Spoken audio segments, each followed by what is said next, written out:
In this video, I'm drilling with George. George is in a bunch of my other videos. I'm going to put the links in the description. We're usually sparring, but in this video, we're going over some techniques that were being taught in class. And my teacher learned these directly from Renzo Gracie. Again, he's always showing me things that I haven't seen before or done in a different way. So here he was showing the no-arm triangle, and now George and I are drilling it. The first time I did it, I used the correct arm, and the second time there, I used my right arm. So the correct way, according to my professor, is to put the left hand through and then cross. It's a tight choke. I have a habit of doing it with my right hand, which is also a tight choke. Leave a comment, and what do you guys think? Which one is the better method of doing that? This is a great technique when people go for the double underpass.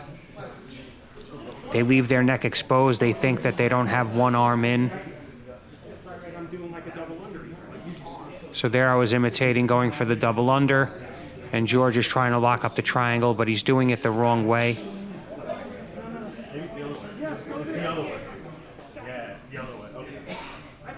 It felt pretty tight. So we're basically experimenting with what feels the tightest.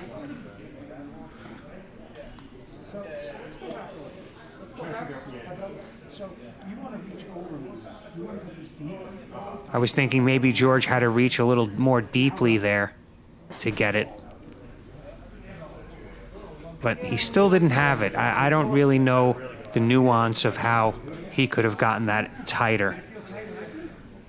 I think having the gi definitely helps with this choke. It creates friction and it takes space away in the neck area. So here I'm doing it the way I was shown. Maybe I need to be more squared up.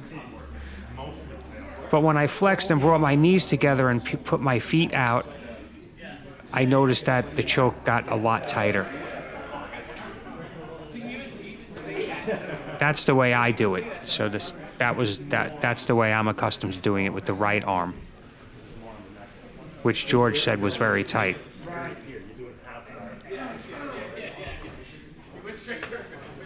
Yeah, he tapped pretty quick there. So we're going to go over this, and we're going to go over the bow and arrow choke and the variations that I like to do off the bow and arrow. Because I found many times people would escape, or I just didn't feel like I had the right kind of control. Maybe because I had improper technique, but I think it led to a refinement that makes it much tighter. Or more of a controlled position, I should say. Not tighter, but more of a controlled position. So here I'm trying to show George how to do it the way I like to do it. And as you could see by my face, turning red instantly. It was very tight.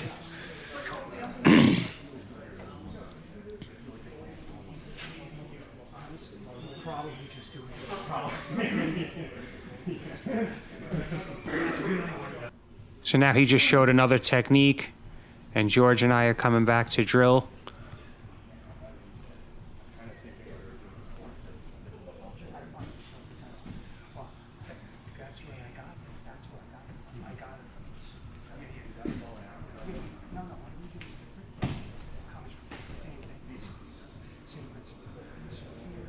So this is a pass that Renzo showed my instructor that I've never seen before. And this is my variation of the bow and arrow choke. Well, not here. This is the more traditional bow and arrow. The first position was my variation. It's basically just a loop choke from the back or the side. So here he was getting the double grip on my lapel and using it to pass my guard. And he's trying to learn the proper body positioning for the bow and arrow, which he's never done before. Here I'm trying to show him my improvised version, which I feel is a little bit better control. The guy can't spin into you. It's pretty much game over if I get that diamond from that position, that leg diamond.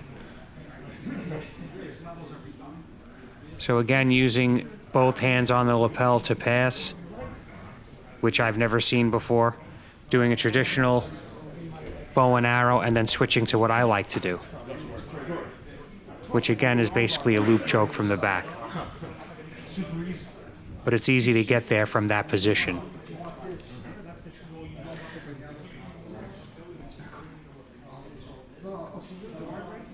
So now I'm showing George. I thought you guys would like this because I'm showing a lot of little details here. In closed guard, for instance, I noticed his legs were dead. They were like limp around my waist. I said, pick up your legs. That's going to help separate my arm from my body, my elbows from my body, and it's going to lower my posture. I notice a lot of people don't have an active closed guard. They just drape their legs around the waistline, and then it's very easy to break that guard and to pass, and I never feel threatened in that position. So there I just showed the loop choke, failed loop choke to an arm bar to a wrist lock. Again, all of this is here if you want to rewind it. If you want to see it again, it's like a magic trick. The more times you see it, the better you get. That's my professor, Mike Codella, 4th degree black belt. He got his black belt from Henzo when I first started jiu-jitsu, I believe. So that's pretty incredible. He is a little bit older than me. He's about 10 years older than me. So he's a generation up, basically.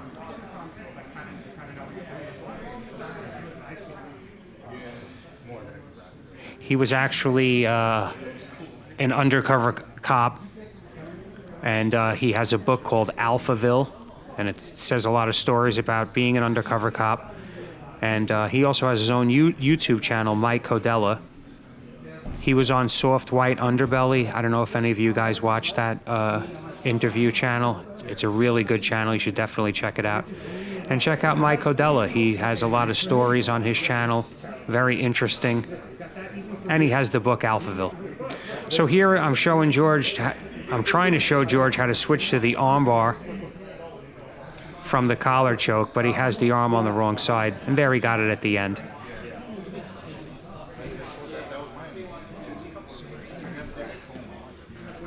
This is one of my favorite positions in gi. You should always be threatening the loop choke or the choke or the arm bar when you're in the gi, in my opinion, because they open up each other. You have to go back and forth, create a dilemma. Let them choose. Do they want to get loop choked or arm barred?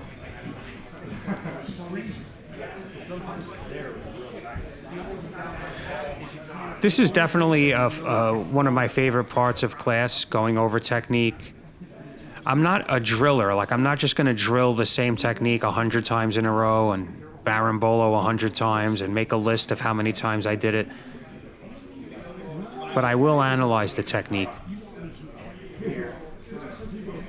and see where it goes, see what I could connect. So this is another choke we were working on earlier from standing. I guess you would call it a cross collar choke.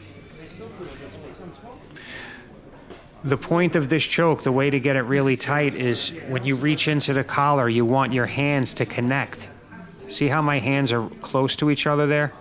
But anyway, thank you for watching, guys. If you like this format and you want to see more drilling and more explanations of that, please let me know in the comments. If you gain value from my channel and you want to help support, I have a Buy Me a Coffee link or a spread shop. You could check out, get some merchandise. Thank you for watching. Please like, share, and if you haven't already, subscribe.